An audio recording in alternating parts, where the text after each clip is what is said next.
Hey, Shawna, I know that becoming a mother is one of the greatest joys in your life, but what about the moms out there that can't become a mother or maybe can't do it the traditional route? Well, we have an inspirational story today from Laura Stevenson, who is living with cancer, and her journey of how surrogacy helped her grow her family. Let's dive in. But before we do, let's give a shout out to Miss Judith Waller, one of our Girls Talk Healthy Aging listeners. Thanks for listening. Welcome to the Girls Talk Healthy Aging podcast, where we dive deep into pressing health and fitness issues facing aging women. I'm Alli Kerr. And I'm Shawna Kaminski. And together we'll bring candid conversations, expert advice, and personal stories that will inspire and empower you on your own wellness journey. And we're back with Laura Stevenson and the continuing story of living with cancer. And where we left off was where you and your husband were discussing family planning and how your medication, how that was going to happen. And I think you came up against a wall. So what options did you have available to you for having your own family, which was a goal of yours? So as we had started with my doctor trying different treatment options and coming up against those walls, as you had mentioned, he suggested to me really considering surrogacy or adoption for having my family. And I did at that time look into it. I went and saw specialists and talked about surrogacy. But at the time I wasn't ready for it. And I still really wanted to exhaust every option and treatment that I could to have kids on my own. Before I started this interferon drug, that was kind of my last chance, my last thing to try. My husband's brother's wife, our sister-in-law, Jenna, and her husband, Scott, took me and my husband out for dinner and just said, if this treatment doesn't work for you, I want to offer surrogacy to you. I want to help you guys grow your family. And that was just the most amazing thing that she could have offered, and just completely out of the blue. So I luckily had that in my back pocket during my treatment. And when I was on that interferon drug and it ended up not working, and with my doctor, we decided we needed to stop. That really was the door of having my own kids closing. And that really was so hard for me. I recognized a lot of grief of grieving a future that I thought I had with my husband. And while that offer of surrogacy was so meaningful, I couldn't help but feel like I still wished I could do it myself. So I kind of had this transition period where I needed to work through that. And such a generous and life-changing offer. I mean, it just were you in tell me how that went at dinner. There, y'all just chatting, and she's like, "Oh, and by the way, we have a baby for you." Here you go. Yeah. So Jenna had shared that when her and Scott were first trying to have a family, they had struggled, and she knew what it felt like to maybe not be able to have her own kids for a while. And then having her own, she has two beautiful kids. She knew how wonderful that was. And so she wanted that for us. And she just wanted us to be able to experience that. And words can't even express how amazing that offer was. When we went home that night, me and my husband just talked about it like, wow, that's amazing. Let's do it right now. We were just like, that's incredible. So Once you wrapped your head around that, there would obviously be some grieving because life didn't turn out the way you had planned. So, talk about how you coped with that loss, because you recognized it. You didn't just jump into surrogacy. You prepared for it mentally. How did that happen? Yeah, so that was November, And I did. I took the next couple months to process that before reaching back out to Jenna and moving forward in that way. I knew I needed to deal with that. Of course, my husband was so supportive, and we talked and supported each other all the time, but I also didn't want to just unload on him every single day when he came home from work. I recognized I needed someone to really help me through that grief and process that, and also help me with the idea of surrogacy and my worries, and also just kind of the feeling of, oh, can I really ask someone to do that for me and go through that? So I started seeing a psychologist, and that was really good for me to talk to her. And she gave me strategies and really helped me work through that grief. And when my husband came home, I would tell him all the things that I worked on, but we were able to just have a little bit more positive and moving forward kind of sense after a while. And then, like I mentioned, I decided, okay, I can't just let that door close in my mind. Even if we're going to pursue surrogacy, maybe in the future I'll still be able to have some of my own kids. What can I do to feel good? And I was just coming off a really intense treatment. So I decided, okay, I'm going to take things into my own hands as much as I can, and I'm going to go for it. I'm going to try and see, can I truly heal my leukemia from my lifestyle choices? So I treated my recovery as my own personal health retreat. I still had a couple months before my doctor said I would go back to work because I needed to recover and get strong again. So I told myself, this is it. This is my health retreat, and I'm going to do everything I can to get healthy mentally, emotionally, and physically. I have a question, just kind of backing up just a little bit about, so you went to a counselor, and how did what was it that they worked with you on, or how did that help you? What particularly really stands out that was like a turning point, just helping you deal with the grief and the mindset stuff of all this? Yeah. One strategy that she had was thinking of things in your life and filing them away so that we don't have all of these files open, like on our computer, on our desk, or in our mind, that we can kind of file things and put them away for a little bit and then bring them back out. And that really helped me to deal with that grief and to just not always just have that on my mind of, oh, I'm not going to be able to do this, and that door's closing, and to not just have that always there, that I could take that file folder of grief and just that expectation for my life, and at times I could just put it away and focus on something else, and I could pull it back out when I needed to.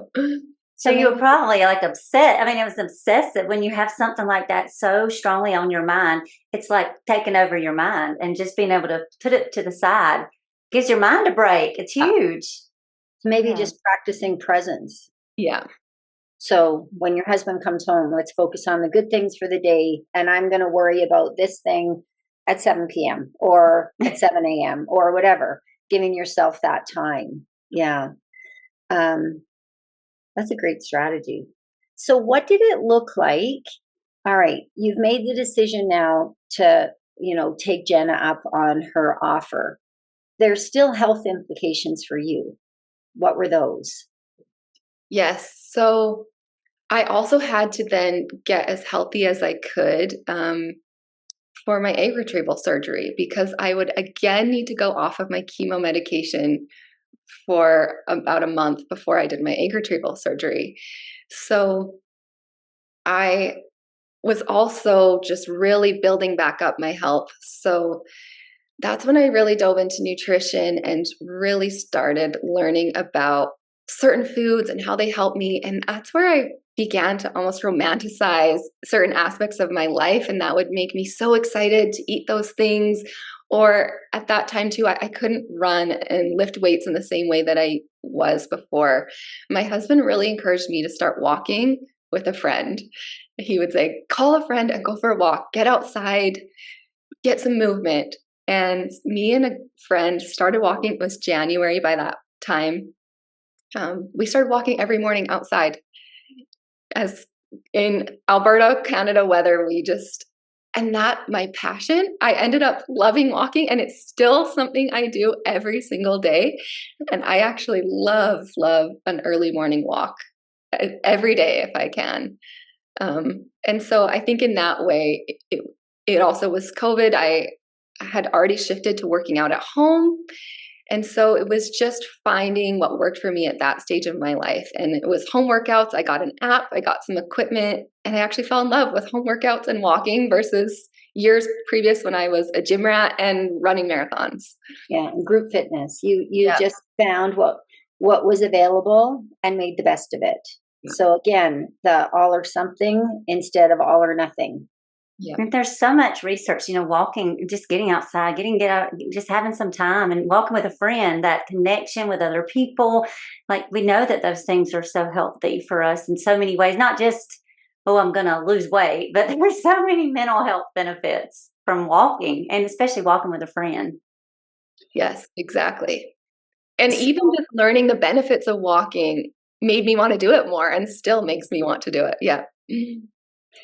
So you got yourself healthy, went into your egg retrieval. Take us from there.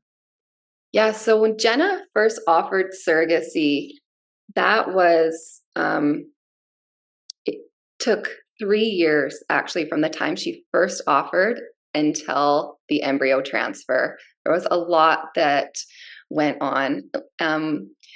Yes, in January of that year, we approached her like, do you still want to do this?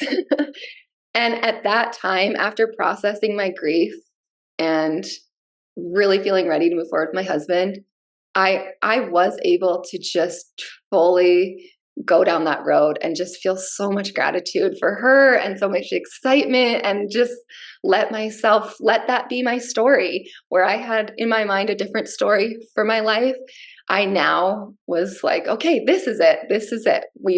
We've adjusted, we've pivoted, and I am so excited and so grateful. So now how does this go? Like, the next step, you've accepted it, you've done the embryo transfer, now what? So I did my egg retrieval surgery, and we had embryos made. We had 5 great embryos. And then Jenna had all sorts of appointments. And Jenna had a few of her own setbacks that the doctors needed to monitor. So it took a few months, but they were ready to do the egg retrieval. She had one final appointment, and in that appointment, they found a fibroid, and they said that she would need to have that surgically removed, and that it could take up to a year to even get a surgery date. And what ended up happening was there was a cancellation, and she got in right away, and was able to have that fibroid removed. And all of these steps for Jenna was just her making an informed decision at every step to move forward and keep going. So when she did that egg retrieval, that wasn't until June of the next year, that embryo transfer. And Jenna lives in Edmonton, and we live in Southern Alberta. We're about 5 hours away. So we really just kept in touch as she was pregnant, and just really trying to support her and go up for all of her appointments. And then, yes, in February 14th, 2023, our daughter Rose was born. So just to backtrack a little bit and put it in perspective, not only was this like such a difficult situation, but it was also during COVID. And then there were health implications, not just the fibroid, but other things going on with Jenna. Would you share a little bit about that? Because like, this is such a miraculous story. Yes. So of course, the first miracle was Rose being born to us, our daughter, born to us through surrogacy, through this amazing offer from Jenna. And a perfect name. I love the name Rose. It ended up being on Valentine's Day. Exactly. A Valentine's baby. So in December, before Rose was born, Jenna came down for our baby shower. And so she scheduled her ultrasound that she needed to do in Southern Alberta. So we all went, my husband and her husband and us went to this ultrasound. And in that ultrasound, the ultrasound tech decided to check her kidneys. And only a couple hours after the appointment, her doctor called her and said, "Hey, notice a spot on your kidneys in this ultrasound. This isn't my area of expertise. I'll send it to a specialist, but I just wanted to let you know." And so we were all, of course, a little worried and concerned. And the specialist said, "It's definitely something to take note of. It's not so pressing that we need to do anything before Rose is born, but after she's born, we'll send you for a CT scan." So after Rose was born, Jenna did that scan and she found out that she indeed had kidney cancer. And Jenna had said, "I gave Rose life and Rose may have ended up saving mine." And she just always talks about everything happens for a reason. And I did surrogacy to give you guys this gift of a family, but in the end was also gifted with maybe this life-saving discovery. I want to just say wow for the listeners, because I know they're probably thinking that, like people listening, like, wow, like what a turn. Who expected this turn of events in this story? Yeah. So your surrogate goes, Jenna, and through this process, finds out that she has kidney cancer that she would not have known about, because it doesn't sound like she had any symptoms, or maybe not symptoms that were enough that she would have known. Yes. So they said the symptoms that she would have had would have been back pain. And she said, "Well, yeah, looking back, I used to stand in the kitchen and rub my back and think my back hurts." But she's like, "Well, I also was pregnant and I teach in high heels all day, every day. So that makes sense." And there were other miracles. For example, the sonographer for that ultrasound that everyone went to normally would not look at the kidney. Yeah, that was such a miracle that they looked at the kidney, and then that the OBGYN like truly looked at that as well. At her next ultrasound, Jenna asked the ultrasound technician, "Can you look at my kidneys while we're here?" And they said, "No, that's not on your lab rec. That's not something that I'm supposed to do." And so that made us think, did that first person, was that on there? Were they supposed to? Or did they just do that? And then she was also in a car accident in December, like 2 months before delivery. Yes. Yeah. She was in a car accident, called us, was on her way to the emergency room, was pregnant. We didn't know if her and Rose were going to be okay. They ended up that they were. Jenna had come up against several kind of roadblocks and struggles along the way. And she said, from the moment I offered, I never wavered. I wanted to do this for you guys, and I did whatever it took. And then she was due in February, and given that you were 5 hours away, your plan was not to go up immediately, or you just had this sense. Tell us about that.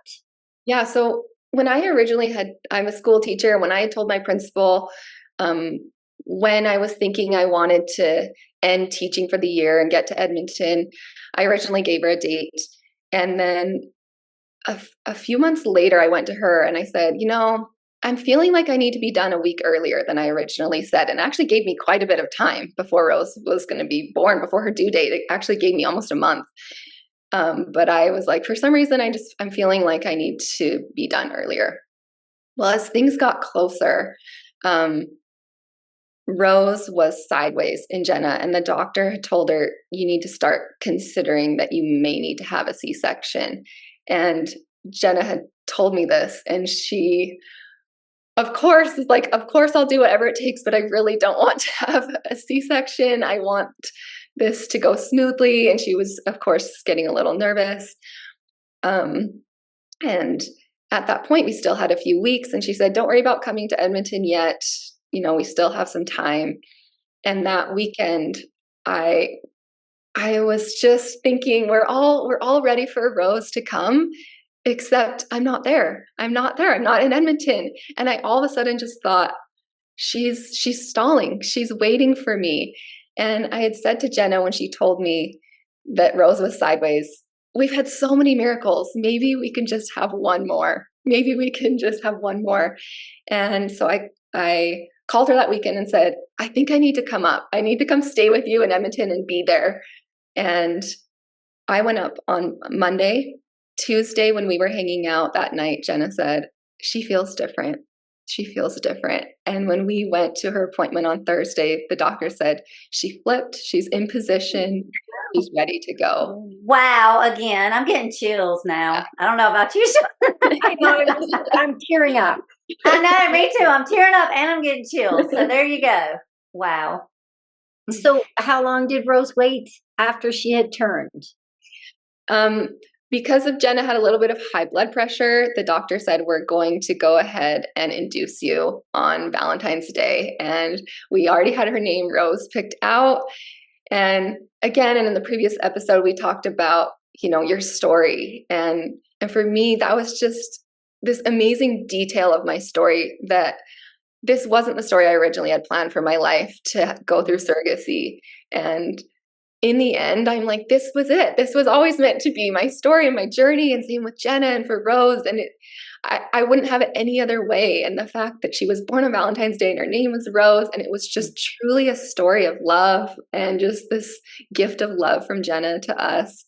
It was just these details that I couldn't have even written myself had I tried earlier. You definitely could not make this up. So yeah, and it's a story of hope, that when things are dark and bleak, that keep open to possibility, because your story is a miraculous story, and also hope and inspiration for others that may be going through similar circumstances or darkness. So tell us how you and Rose are continuing your journey of gratitude. Yeah. Tell us about your life now. So just like you're saying, that time of darkness, a quote that stuck with me through that time was, when things get dark, perhaps you feel like you've been buried.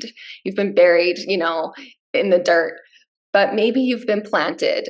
Bloom. And, that's how it felt, that time where it was grief and struggle. And I was so sick. It felt like I was just buried and weighed down, and just, finding our way out and blooming, and just the possibilities that were around the corner, and just continuing to evolve and step forward.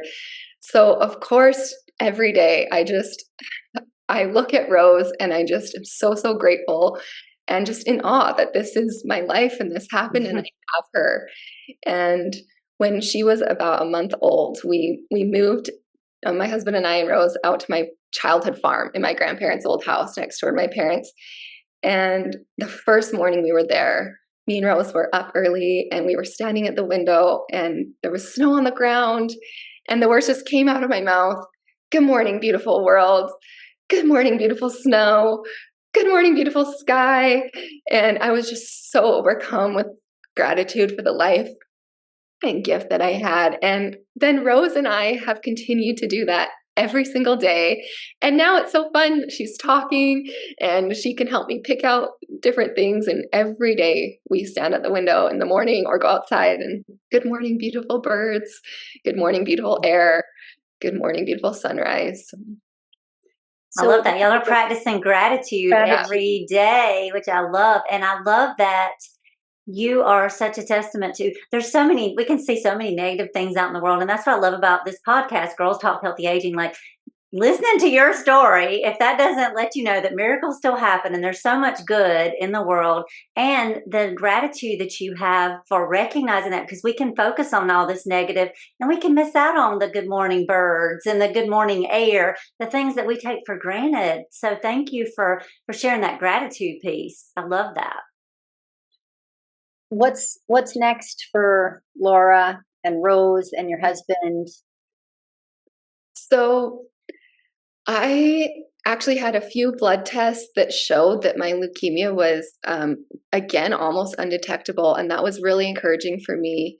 And I just was like, oh, my efforts are working, of maybe even healing myself and maybe continuing to grow our family. And then last November, my blood test showed that my numbers had risen again. And my husband and I had been talking about, trying to grow our family. And that kind of, again, was devastating, but also opened my mind up to maybe pursuing surrogacy again.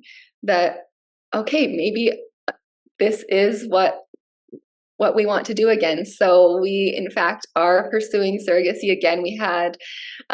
We ended up talking to surrogacy agencies and trying to figure out how to move forward. And in the end, we reached out to our family and friends, and we had a really, really close friend offer again. And she's just in the process of meeting with her doctors to see if she can be a candidate for surrogacy to continue to grow our family. And in the meantime, I continue to do everything that I can to live healthy and perhaps heal myself, but knowing that all of my efforts have just helped me be the most healthy and vibrant and energetic mom for the children, Rose that I have here now, and future children, and my husband. And all of that is just helping me now. And you're a testament to life's not going to be easy, and there's going to be challenges. Sometimes we can just get so down on our challenges, but we're all gonna, like you said earlier in the first podcast. So y'all go back and listen to the other episode with Laura. You talk about, there's gonna be challenges in life, and you're a testament to, you can be positive, that, like Shawna mentioned, that glass half full versus the glass half empty. And that is such a lesson for us.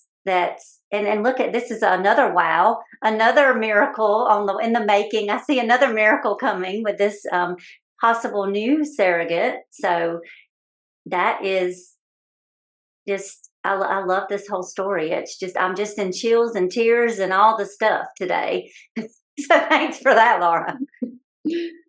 If you had a wish for our listeners, what would it be? I'll kind of share something Jenna shared. Like I mentioned, it truly is the most selfless and amazing thing. And I still just reach out to her and I cannot ever express and thank her enough for truly changing our lives and giving us something that we could not have done for ourselves. And I absolutely love being a mom. And I just, every day, I'm so grateful for her. And her dad passed away about a year before she offered to be our surrogate.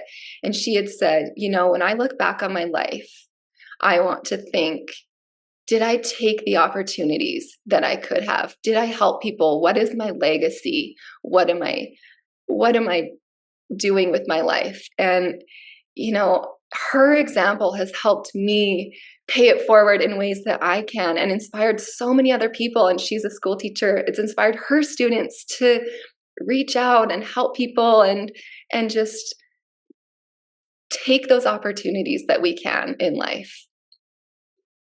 Well, on the flip side of that, credit to you and your husband for accepting her help, because I'm sure that was something that you had to work through.